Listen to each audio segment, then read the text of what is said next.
وأشهد أن لا إله إلا الله وحده لا شريك له وأشهد أن محمدا عبده ورسوله اللهم صل على محمد وعلى آل محمد كما صليت على إبراهيم وعلى آل إبراهيم إنك حميد مجيد اللهم بارك على محمد وعلى آل محمد كما باركت على إبراهيم وعلى آل إبراهيم إنك حميد مجيد يا أيها الذين آمنوا اتقوا الله حق تقاته ولا تموتن إلا وأنتم مسلمون يا أيها الناس اتقوا ربكم الذي خلقكم من نفس واحدة وخلق منها زوجها وبث منهما رجالا كثيرا ونساء واتقوا الله الذي تساءلون به والأرحام إن الله كان عليكم رقيبا يا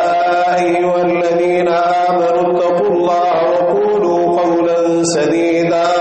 يصلح لكم أعمالكم ويغفر لكم ذنوبكم ومن يطع الله ورسوله فقد فاز فوزا عظيما أما بعد فإن أصدق الحديث كتاب الله وأحسن الهدي هدي محمد صلى الله تعالى عليه وآله وسلم وشر الأمور محدثاتها وكل محدثة بدعة وكل بدعة ضلالة وكل ضلالة في النار ألا لا إيمان لمن لا أمانة له ولا دين لمن لا عهد له سبحانك لا علم لنا إلا ما علمتنا إنك أنت العليم الحكيم رب اشرح لي صدري ويسر لي أمري واحلل عقدة من لساني يفقهوا قولي رب زدني علما أعوذ بالله السميع العليم من الشيطان الرجيم من همزه ونفخه ونفثه فإن آمنوا بمثل ما آمنتم به فقد اهتدوا وإن تولوا فإنما هم في شقاق فسيكفيكهم الله وهو السميع العليم.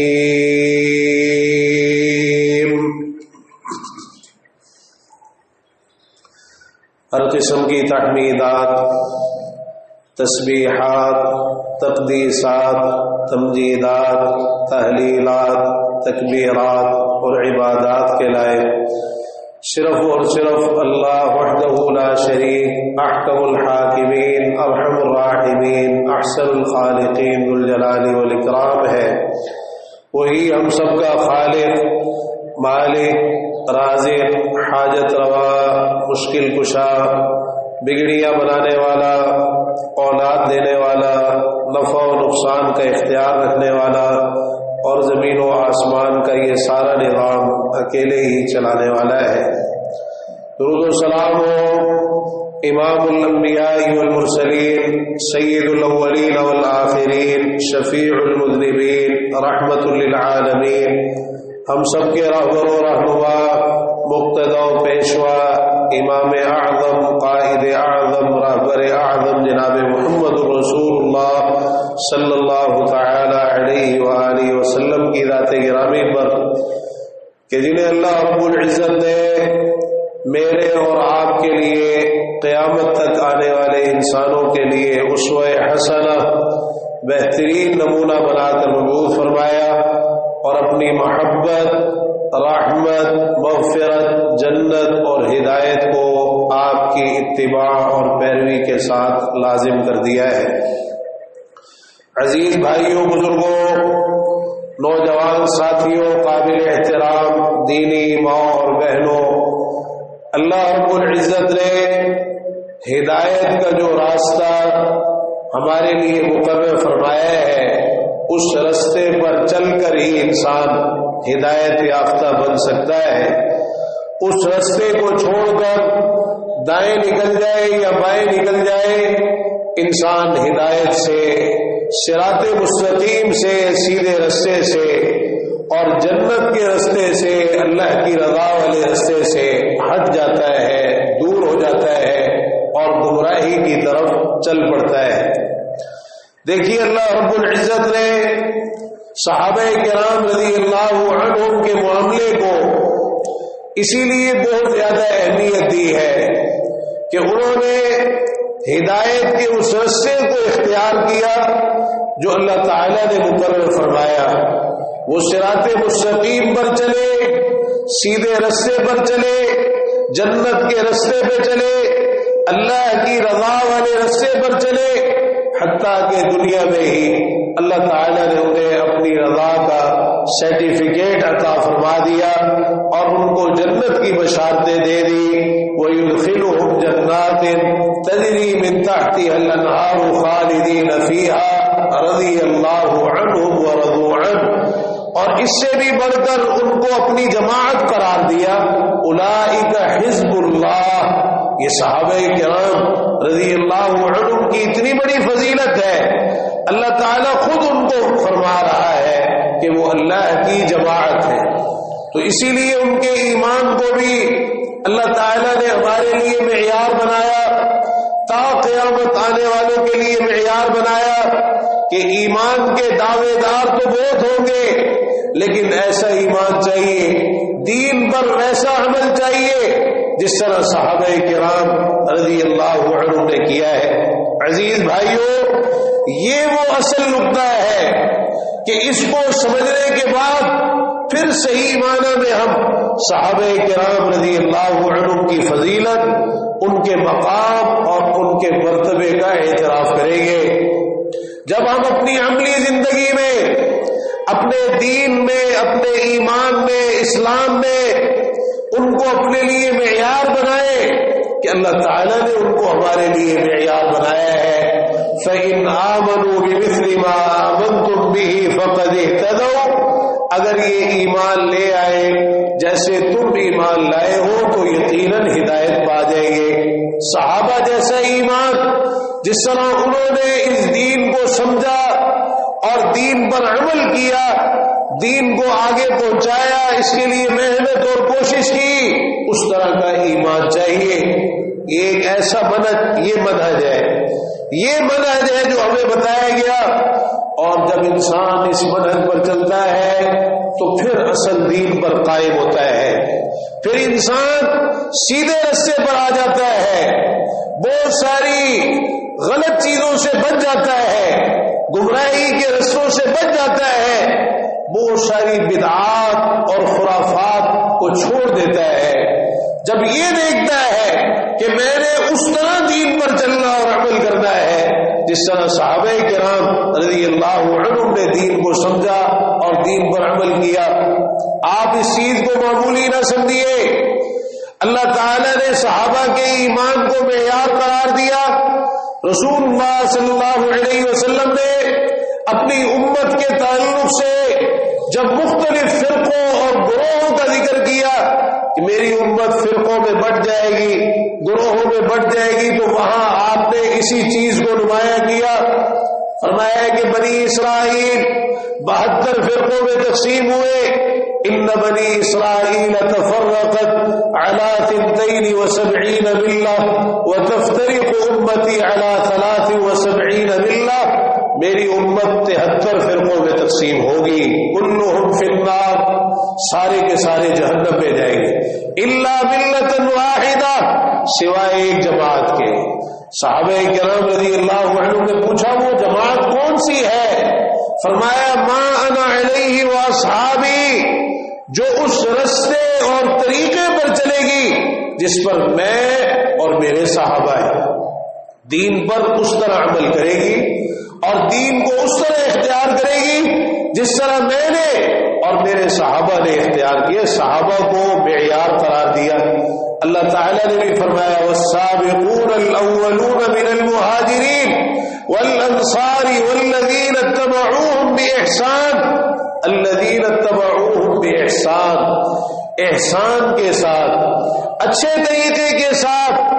ان مہاجرین اور انصار صحابہ، یہ سابقون اولون، ان کی پیروی کرنے والے، ان کے نقش قدم پر چلنے والے، جس طرح انہوں نے دین کو سمجھا عمل کیا اس طرح دین کو اختیار کرنے والے، رضی اللہ عنہم ورضوا عنہ، اللہ تعالیٰ ان سے راضی اور یہ اللہ سے راضی، اور اللہ نے ان کے لیے باغات تیار کیے ہیں، یہ بشارتیں ہیں جو اس رستے اور طریقے پر چلے جو رستہ اور طریقہ پیارے پیغمبر جناب محمد رسول اللہ صلی اللہ علیہ وسلم بتا گئے، اور صحابہ نے اس کو اختیار کر کے عمل کر کے دکھایا، حتیٰ کہ اللہ نے ان کے ایمان کو ہمارے لیے معیار بنا دی۔ ایک اور حدیث میں رسول اللہ صلی اللہ علیہ وسلم نے بڑی بشارت ذکر فرمائی ہے ایسے لوگوں کے لیے، فرمایا کہ ایک وقت ایسا آئے گا، ان من ورائکم ایام الصبر، تمہارے بعد صبر کے دن آئیں گے۔ صحابہ سے فرمایا میرے صحابہ تمہارے بعد صبر کے دن آئیں گے، آزمائشیں ہی آزمائشیں ہوگی، استقامت اور ثابت قدمی کی ضرورت ہوگی، اور صبر کرنا اتنا مشکل ہوگا کہ قبض علی الجبل، جس طرح آگ کا انگارہ ہاتھ میں لینا مشکل ہوتا ہے۔ للمتمسک فیہن یومئذ بما انتم علیہ اجر 50، اس روز اس چیز کو مضبوطی سے تھامنے والا جس پر آج تم ہو میرے صحابہ، اس چیز کو، اس دین کو مضبوطی سے تھامنے والے جس پر آج تم ہو، تم نے آج جس طرح دین کو اختیار کر رکھا ہے اس طرح دین کو اختیار کرنے والے، مضبوطی سے تھامنے والے، انہیں 50 کے برابر اجر ملے گا۔ صحابہ کہنے لگے ہم میں سے یا ان میں سے؟ فرمایا تم میں سے۔ فتنوں کے دور میں صحیح عقیدے اور منہج پر چلنا، صحابہ کے ایمان کو اپنے لیے معیار بناتے ہوئے بہت بڑی فضیلت ہے اور بڑی بشارت ہے اور بڑی ایک اہم چیز ہے جس کو ہم نے نظر انداز کر رکھا ہے۔ دیکھیے صحابہ کرام رضی اللہ عنہ کی بڑی فضیلتیں ہیں، بڑا مقام ہے، بڑا مرتبہ ہے، اور اس میں کوئی شک اور شبہ نہیں، لیکن ہم بھی تو اپنی عملی زندگی میں کچھ ان کی فضیلت اور ان کے مقام اور مرتبے کا اعتراف کریں نا۔ وہ کب ہوگا؟ جب ان کے ایمان کو اپنے لیے معیار بنائیں گے، وہ منہج اختیار کریں گے جو صحابہ کا تھا، ان کو اپنے لیے آئیڈیل بنائیں گے، رول ماڈل بنائیں گے، اور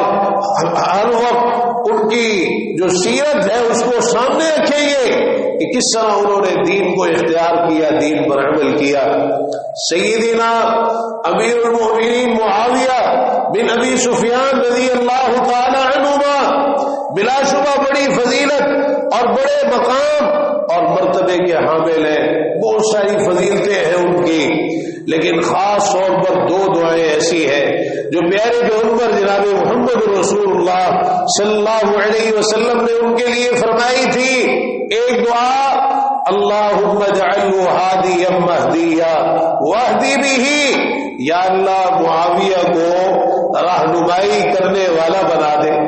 یہ لوگوں کی رہنمائی کرے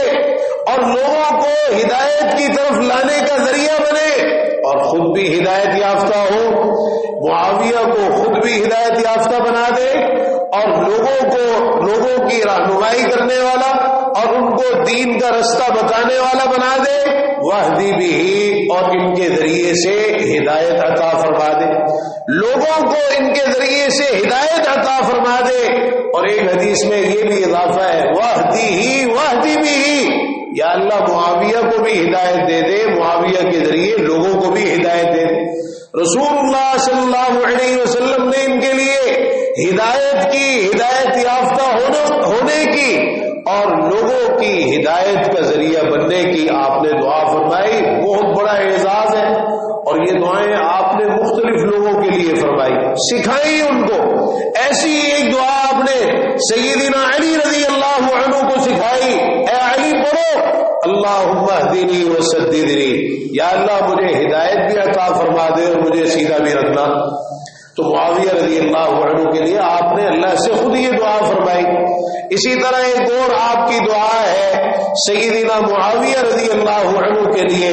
اللہم علمہ الکتاب والحساب وقہ العذاب، یا اللہ معاویہ کو قرآن کا علم عطا فرما دے، کتاب کا علم عطا فرما دے۔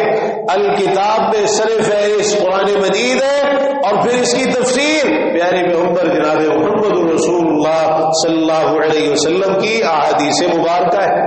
یا اللہ معاویہ کو کتاب کا علم عطا فرما دے اور حساب کا بھی علم عطا فرما دے، حساب کتاب بھی ان کو سکھا دے، وقیہ العذاب اور ان کو عذاب سے بچا لے، عذاب سے بچا لے۔ یہ وہ دعائیں ہیں جو پیارے پیغمبر جناب محمد رسول اللہ صلی اللہ علیہ وسلم نے سیدنا معاویہ بن ابی سفیان رضی اللہ عنہ کے لیے فرمائی، اور یہ اعزاز حاصل ہے کہ کاتبین وحی میں شامل ہے۔ سیدنا ابو سفیان رضی اللہ عنہ نے اللہ کے رسول صلی اللہ علیہ وسلم کے سامنے اس خواہش کا اظہار کیا تھا، میرے بیٹے معاویہ کو اپنا کاتب رکھ لیجیے۔ آپ نے ان کی اس خواہش کو قبول فرمایا۔ کاتبین وحی میں شامل ہے سیدنا معاویہ رضی اللہ عنہ، تو بہت سے فضائل ہیں، ہم اصل میں ان کا منہج بیان کرنا چاہتے ہیں۔ فضائل اپنی جگہ ہے، لیکن ان فضائل کا کچھ عملی زندگی میں ہم بھی تو اقرار اور اعتراف کریں۔ سیدنا معاویہ رضی اللہ عنہ کی کتنی بڑی فضیلت ہے جو صحیح مسلم کی روایت میں بیان ہوئی کہ ان لوگوں میں شامل ہے جن پر اللہ تعالی نے فرشتوں کے سامنے فخر کیا ہے۔ جیسے وہ حدیث ہے جس میں ابو سعید خدری رضی اللہ عنہ فرماتے ہیں کہ ایک مرتبہ سیدنا معاویہ رضی اللہ عنہ مسجد میں آئے، لوگ ایک جگہ بیٹھے ہوئے تھے،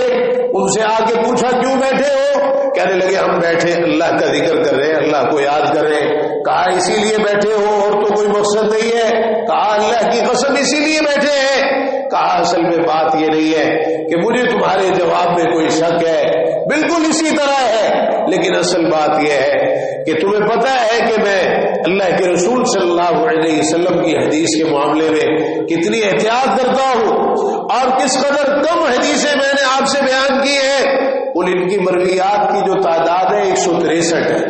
163 احادیث انہوں نے روایت کی ہے۔ تو کہنے لگے تمہیں میری احتیاط کا پتہ ہے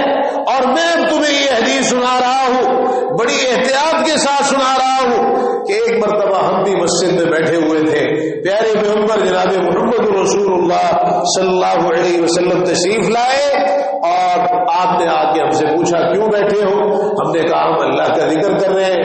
اللہ کی حمد کر رہے ہیں کہ اللہ نے ہمیں اسلام کی توفیق دی اور اس دین کے ذریعے سے ہم پر احسان فرمایا۔ آپ نے پوچھا کیا واقعی اللہ کی قسم اسی لیے بیٹھے ہو؟ ہم نے کہا ہاں اسی لیے بیٹھے ہیں۔ آپ نے فرمایا میرے پیارے صحابہ، اما انی لم استحلفکم تہمۃ لکم ولکنہ اتانی جبریل فاخبرنی ان اللہ یباہی بکم الملائکہ، قسم اس لیے نہیں اٹھوائی کہ میں تمہیں کوئی متهم سمجھتا ہوں، تم صادق ہو، تمہاری صداقت کا اقرار اور اعتراف کرتا ہوں، لیکن معاملہ اتنا اہم ہے کہ جبریل امین آئے ہیں اور انہوں نے بتایا ہے کہ اللہ تعالیٰ اپنے فرشتوں کے سامنے تم پر فخر کر رہا ہے۔ تو یہ بہت بڑا اعزاز ہے اور بہت بڑی فضیلت ہے۔ عزیز بھائیوں، سیدنا معاویہ بن ابی سفیان رضی اللہ تعالی عنہما انہوں نے کس طرح دین پر عمل کیا، عمل کر کے دکھایا، منہج کیا تھا، اساس اور بنیاد کیا ہے، ان کا ایمان، ان کا اسلام، اللہ اور اس کے رسول صلی اللہ علیہ وسلم کی اطاعت اور فرمانبرداری، ان کا تقوی،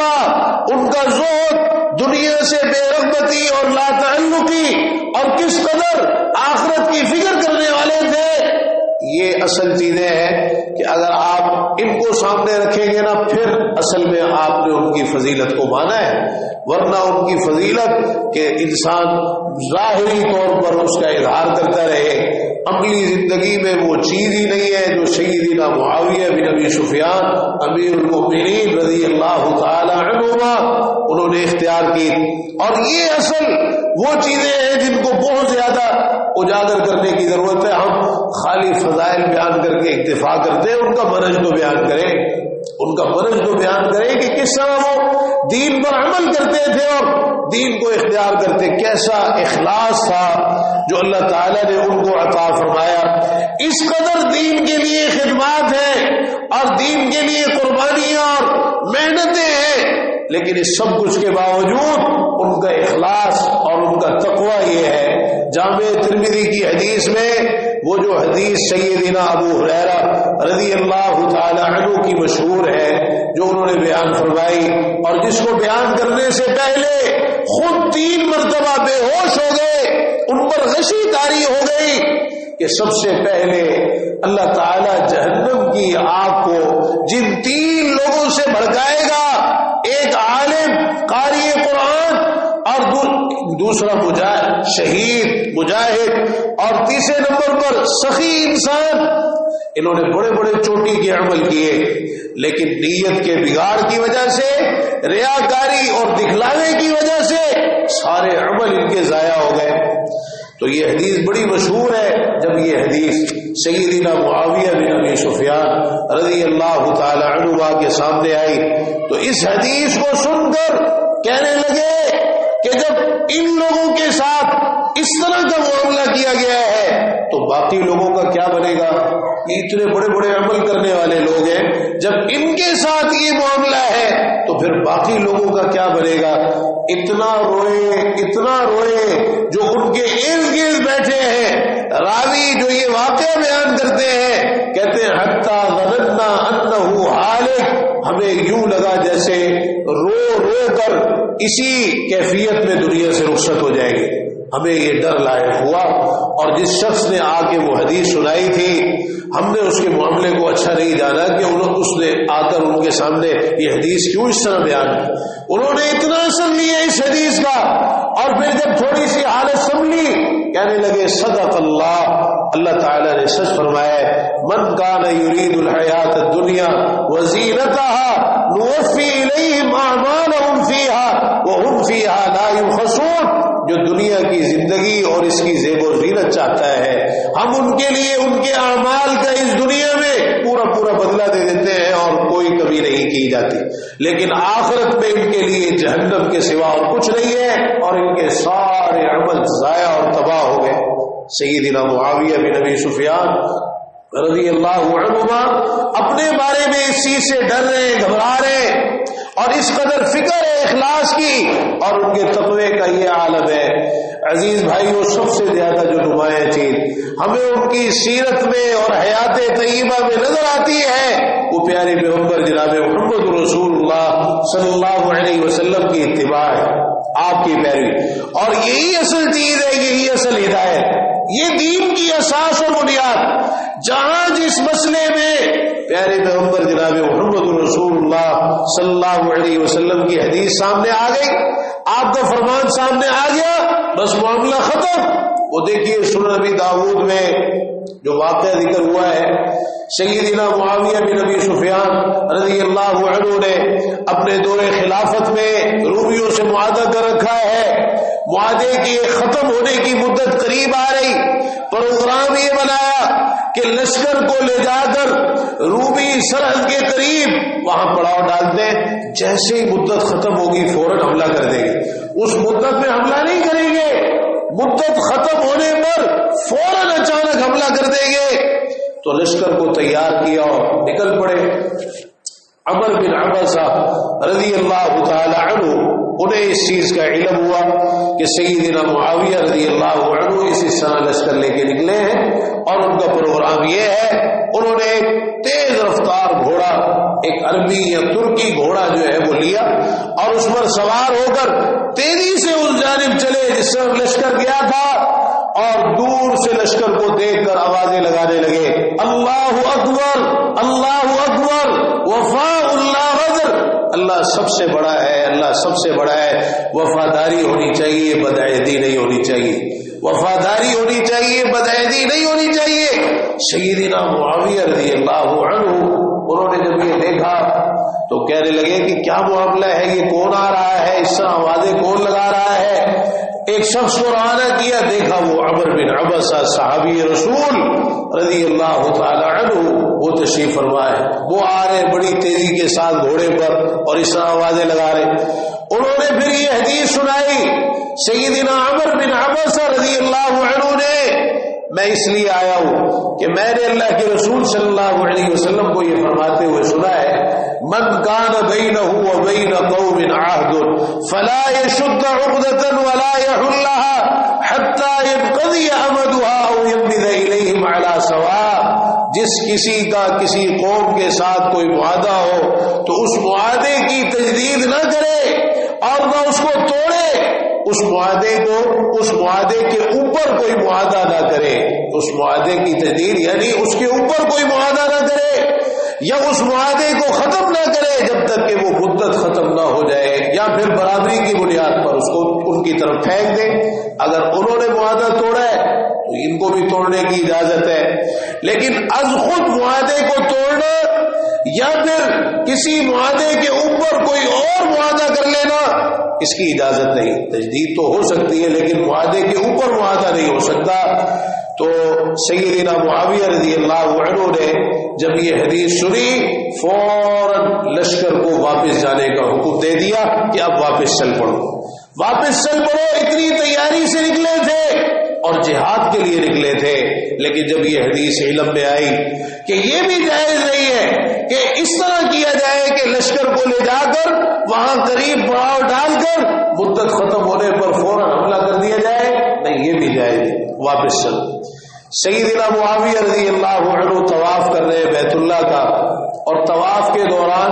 بیت اللہ کے جو چاروں ارکان ہیں ان کا استلام کر رہے ہیں. اب استلام حجر اسود کا ہے یا رکن یمانی کا ہے؟ حجر اسود کا استلام ہے, رکن یمانی کا اگر ہاتھ لگانے کا موقع مل جائے ورنہ ویسے گزر جائے. لیکن حجر اسود کا تو یہ ہے کہ اگر ہاتھ لگانے کا موقع نہیں ملا تو پھر دور سے اشارہ کر لیں. تو انہوں نے چاروں کونوں کا استلام کیا. عبداللہ بن عباس رضی اللہ عنہما ساتھ ہیں, کہنے لگے آپ نے ان دو رکنوں کا استلام کیوں کیا ہے جبکہ اللہ کے رسول صلی اللہ علیہ وسلم آپ نے یہ جو دو الگ سے رکن ہیں, رکن یمانی اور حجر اسود کے علاوہ ان کا استلام کیوں کیا ہے جبکہ اللہ کے رسول صلی اللہ علیہ وسلم نے ان کا استلام نہیں کیا؟ وہ کہنے لگے, سیدنا معاویہ رضی اللہ عنہ کے ذہن میں یہ بات تھی, کہنے لگے لیس شیء من البیت مہجورا, بیت اللہ کی تو کسی چیز کو چھوڑا نہیں جا سکتا, ہر چیز ہی بڑی بابرکت ہے. تو عبداللہ بن عباس رضی اللہ عنہ نے قرآن کی آیت پڑھی,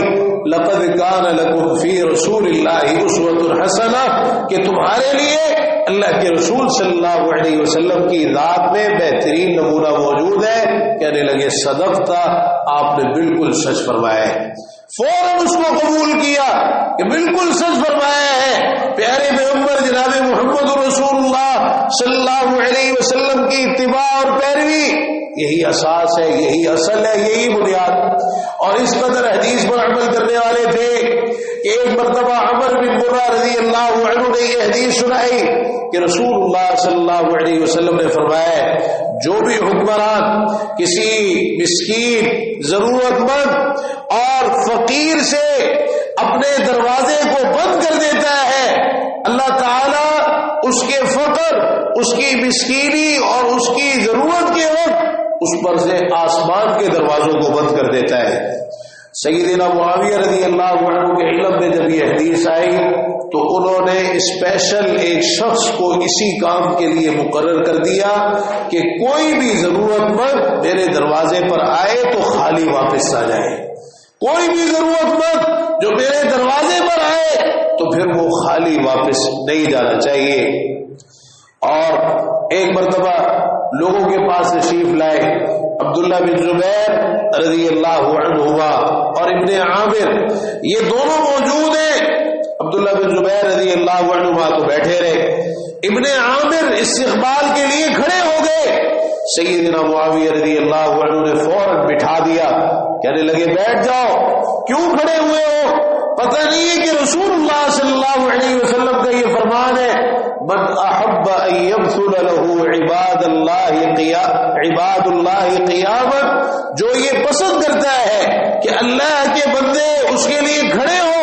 فلیتبوأ مقعدہ من النار, تو وہ اپنا ٹھکانہ جہنم کی آگ میں بنا لے.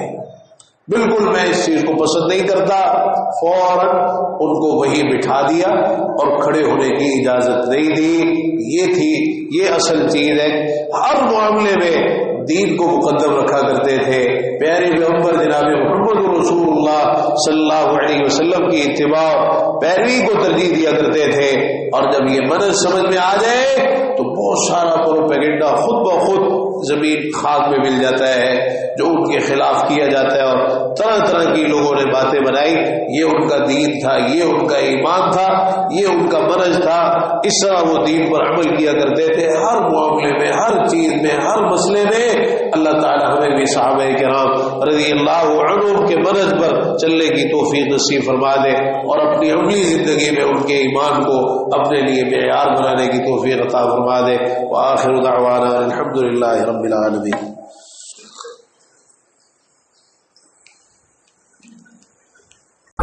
ونعوذ بالله من شرور أنفسنا ومن سيئات أعمالنا،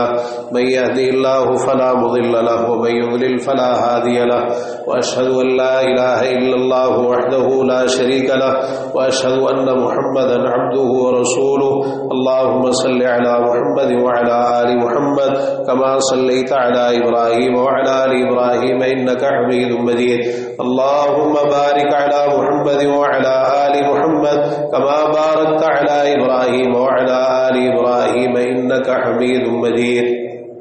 صحیح مسلم میں یہ واقعہ ہے، صاحب رضی اللہ تعالی عنہ بیان فرماتے ہیں کہ ایک مرتبہ میں نے جمعے کی نماز سیدنا معاویہ رضی اللہ عنہ کے ساتھ پڑھی، اور جیسے ہی نماز سے فارغ ہوئے تو وہیں کھڑے ہو کر میں نے سنتیں پڑھنا شروع کر دی، وہیں کھڑے ہو کر بغیر وقفہ کیے، بغیر جگہ بدلے، بغیر کوئی بات کیے میں نے سنتیں پڑھنی شروع کر دی۔ اب یہ ایک ایسی چیز ہے جس سے پیارے پیغمبر جناب محمد رسول اللہ صلی اللہ علیہ وسلم نے منع فرمایا ہے کہ ایک نماز کو دوسری نماز کے ساتھ نہ ملایا جائے، وقفہ کر لیا جائے، کوئی بات درمیان میں کر لی جائے، یا انسان اپنی جگہ بدل لے۔ کہتے ہیں کہ جب سیدنا معاویہ رضی اللہ عنہ تشریف لے گئے تو انہوں نے مجھے اسپیشل بلوایا اور مجھے بلا کے کہا کہ آج جو کام تم نے کیا ہے نا، لا تعد لما فعلت، آئندہ اس طرح کا کام نہ کرنا۔ ہمیں پیارے پیغمبر جناب محمد رسول اللہ صلی اللہ علیہ وسلم اس بات سے منع کیا کرتے تھے کہ ہم ایک نماز کو دوسری نماز کے ساتھ ملائیں، یہاں تک کہ ہم کوئی بات کر لیں یا نکل جائیں، جگہ تبدیل کر لیں یا کچھ کلام کر لیں، کچھ وقفہ کر لیں، نماز کے ساتھ نماز کو ملانا اس سے پیارے پیغمبر جناب محمد رسول اللہ صلی اللہ علیہ وسلم نے منع فرمایا۔ اسی طرح ایک مرتبہ اپنے دور خلافت میں مدینہ منورہ آئے تو بالوں کا مصنوعی بالوں کا ایک گچھا انہوں نے دیکھا اپنے ایک سپاہی کے پاس، تو اسے پکڑ لیا اور پھر لوگوں سے خطاب کیا، یا اہل المدینہ این علماؤکم، اے مدینہ والوں تمہارے علماء کہاں ہیں؟ وہ تمہیں یہ باتیں کیوں نہیں بتاتے؟ اور حافظ ابن حجر رحمہ اللہ کہتے ہیں کہ کئی موقعوں پر ایسا ہوا کہ امیر المومنین سیدنا معاویہ رضی اللہ عنہ جب بھی کوئی ایسی چیز دیکھتے تو وہاں اکٹھے ہو کر مدینہ میں آئے۔ کئی ایسی روایات ہیں وہاں خاص طور پر یہ الفاظ کہے، یا اہل المدینہ این علماؤکم، اہل مدینہ تمہارے علماء کہاں ہیں؟ ان سے رہنمائی کیوں نہیں لیتے؟ اور پھر اس کے بعد وہ بالوں کا گچھا کہنے لگے کہ اللہ کے رسول صلی اللہ علیہ وسلم نے اس طرح مصنوعی بال لگوانے سے منع فرمایا۔ آپ نے منع فرمایا ہے، اور آپ نے فرمایا کہ بنی اسرائیل کے لوگ اس وقت ہلاک ہو گئے جب ان کی عورتوں نے اس چیز کو اختیار کیا ہے۔ ایک مرتبہ عشاء کی نماز سے فارغ ہوئے، ایک ہی وتر پڑھ لیا۔ سیدنا معاویہ رضی اللہ عنہ نے عشاء کی نماز کے بعد ایک ہی وتر پڑھ لیا، یعنی سنتیں وغیرہ کے بعد وتر کی باری آئی، ایک ہی وتر پڑھ لیا۔ عبداللہ بن عباس رضی اللہ عنہما کا ایک غلام وہاں موجود تھا، اس نے جب یہ دیکھا عبداللہ بن عباس رضی اللہ عنہما کی خدمت میں حاضر ہوا اور بتایا کہ اس طرح آج میں نے دیکھا ہے امیر المومنین سیدنا معاویہ رضی اللہ عنہ کو کہ انہوں نے ایک ہی وتر پڑھا ہے۔ عبداللہ بن عباس رضی اللہ عنہما کہنے لگے، اصاب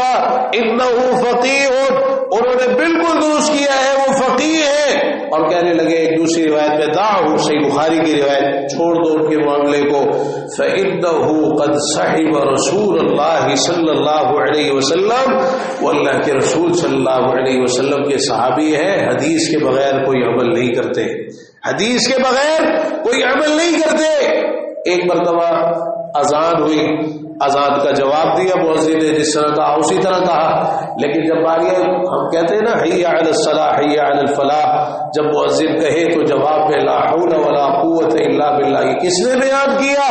امیر المومنین سیدنا معاویہ رضی اللہ عنہ نے بیان کیا، اور اس طرح لوگوں کو کر کے دکھایا۔ جب مؤذن نے کہا نا حی علی الصلاح حی علی الفلاح، تو انہوں نے جواب میں کہا لا حول ولا قوت الا باللہ، لا حول ولا قوت الا باللہ۔ یہ سنن نسائی کی روایت، صحیح بخاری میں بھی اس کا ذکر ہے۔ تو آپ جب اس کے بعد مؤذن نے دوبارہ آخر میں اللہ اکبر لا الہ الا اللہ کہا، تو پھر انہوں نے وہی دوبارہ کلمات کہے جو مؤذن نے کہے، صرف حی علی الصلاح اور حی علی الفلاح کے جواب میں لا حول ولا قوت الا باللہ کہا، اور پھر آخر میں وضاحت کی سمعت نبیکم صلی اللہ علیہ وسلم یقول مثل ذلک، میں نے تمہارے نبی صلی اللہ علیہ وسلم سے سنا ہے آپ بھی اسی طرح فرمایا کرتے تھے۔ اور دیکھیے کہ باقاعدہ صحابہ کو لکھ لکھ کر حدیثیں معلوم کرتے تھے۔ کوئی مسئلہ پیش آتا، سیدنا زید بن ارقم رضی اللہ عنہ سے پوچھ رہے، اب جمعے کے دن عید آ گئی، پوچھا زید بن ارقم رضی اللہ عنہ سے بتائیے کہ اللہ کے رسول صلی اللہ علیہ وسلم کے زمانے میں کبھی اس طرح ہوا تھا کہ جمعے کے دن عید کی نماز آ گئی؟ انہوں نے کہا جی آئی تھی، تو پھر آپ نے کیا کیا؟ زید بن ارقم رضی اللہ عنہ نے بتایا کہ آپ نے رخصت دے دی، فرمایا جو چاہتا ہے جمعہ ادا کر لے، جو چاہتا ہے نہ کرے، ظہر کی نماز پڑھ لے۔ لیکن دوسری حدیث میں آپ نے فرمایا ہم جمعہ پڑھیں گے، ہم جمعے کا اہتمام کریں گے، لیکن اس حوالے سے آپ نے رخصت بھی دے دی۔ مغیرہ بن شعبہ رضی اللہ عنہ کو باقاعدہ امیر المومنین سیدنا معاویہ رضی اللہ عنہ نے خط لکھا اور پوچھا کہ مجھے وہ حدیث بتائیے، اللہ کے رسول صلی اللہ علیہ وسلم جب نماز سے فارغ ہوا کرتے تھے تو کیا پڑھا کرتے تھے، کون سے اذکار پڑھتے تھے آپ؟ ہمیں تو پتہ ہی نہیں ہے نا نماز کے بعد کے اذکار، الا ماشاء اللہ ہمارے کئی دوست ہیں اپنے اپنے الفاظ ہی پڑھنے شروع کر دیتے ہیں، حالانکہ احادیث کا علم حاصل کیجیے آپ، یہ اصل محبت ہے صحابہ سے۔ پوچھ رہے نماز کے بعد کون سے اذکار؟ مغیرہ بن شعبہ رضی اللہ عنہ کے کاتب تھے ورات، ان کو بلایا اور ان کو یہ حدیث لکھوائی، لکھو اللہ کے رسول صلی اللہ علیہ وسلم نماز سے فارغ ہونے کے بعد جو اذکار کیا کرتے تھے ان میں یہ شامل لا الہ الا اللہ وحدہ لا شریک لہ لہ الملک ولہ الحمد وہو علی کل شیء قدیر، اللہم لا مانع لما اعطیت ولا معطی لما منعت ولا ينفع ذا الجد منک الجد۔ ایک اور موقع پر سیدنا مغیرہ بن شعبہ رضی اللہ عنہ کو خط لکھوایا، مجھے کوئی حدیث لکھ کے بھیجیے،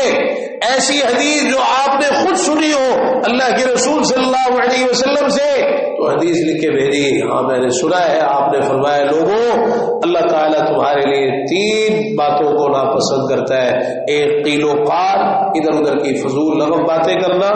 اور زیادہ سوال کرنا، اور مال کو ضائع کرنا۔ اللہ تعالیٰ ہمیں بھی اس کی توفیق نصیب فرما دے۔ یہ اصل وہ چیز ہے جو صحابہ کرام رضی اللہ عنہ کی زندگیوں سے ہمیں سیکھنے کی ضرورت ہے۔ ہر صحابی کا یہی معاملہ ہے، اور یہی ان کی بہت بڑی فضیلت ہے، بڑا مقام ہے۔ تو سیدنا معاویہ رضی اللہ عنہ کی بھی بہت بڑی فضیلت ہے اور مقام ہے، اور اصل ان کی فضیلت کا اعتراف یہ ہے کہ اس طرح دین پر عمل کریں جس طرح انہوں نے دین پر عمل کیا۔ ہم دین کو نظر انداز کر دیں، کوئی حدیث سامنے آئے، دین کی کوئی بات سامنے آئے، اور پھر ہم کہیں کہ ہم صحابہ کی فضیلت کو مانتے ہیں اور صحابہ کے حوالے سے طرح طرح کی چیزوں کا اظہار کریں۔ اصل ان کی فضیلت کا اعتراف یہ ہے کہ اس طرح دین کو اختیار کریں جس طرح انہوں نے اختیار۔ سیدنا امیر المومنین معاویہ رضی اللہ عنہ نے جس طرح دین کو اختیار کیا، دین پر عمل کیا، یہ وہ جنت کا رستہ تھا جس پر ہم کہتے ہیں جنتی ہے، تو یہ جنت کا رستہ تھا جس کو انہوں نے اختیار کیا، اللہ تعالیٰ ان سے راضی ہوا، یہ اللہ کی رضا کا رستہ ہے جو انہوں نے اختیار کیا، ہدایت یافتہ تھے، یہ ہدایت کا رستہ ہے۔ پیارے پیغمبر جناب محمد رسول اللہ صلی اللہ علیہ وسلم کی اتباع جس کو انہوں نے اختیار کیا۔ اللہ تعالیٰ توفیق عطا فرما دے کہ ہمارے عقیدے، عبادات، معاملات، شکل و صورت، لباس، کاروبار، تجارت، چلنا پھرنا، اٹھنا بیٹھنا، سونا جاگنا، اخلاق، گفتار، کردار، خوشی اور غمی کے تمام امور سب کچھ پیارے پیغمبر جناب محمد رسول اللہ صلی اللہ تعالی علیہ وآلہ وسلم کے طریقے کے مطابق ہونا چاہیے۔